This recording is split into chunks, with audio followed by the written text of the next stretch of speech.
ছোটবেলায়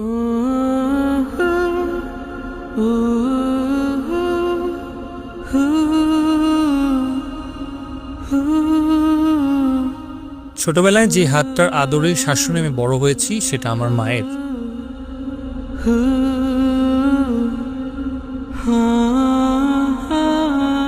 সকালে অফিসের কাজে ব্যস্ত, মায়ের ফোন, অফিসে পৌঁছেছি কিনা, তারপর সারাদিন কতবার যে মায়ের ফোন। হ্যাঁ, আসসালামু আলাইকুম। হ্যাঁ মা, আমি জিনিসে পৌঁছেছি, কোনো অসুবিধা নাই, চিন্তা করো না। হ্যাঁ মা, আসসালামু আলাইকুম। হ্যাঁ, খাচ্ছি এই খাওয়া প্রায় শেষ।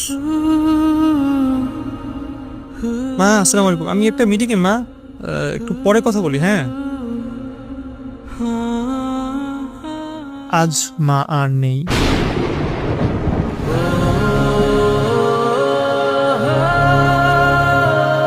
মনের ভুলে এখন প্রায় ফোনের দিকে তাকাই, এই বুঝি মায়ের ফোন এলো।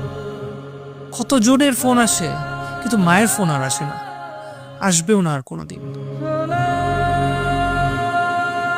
মায়ের কথা মনে হলেই আমি কবর জিয়ারত করি, দোয়া করি।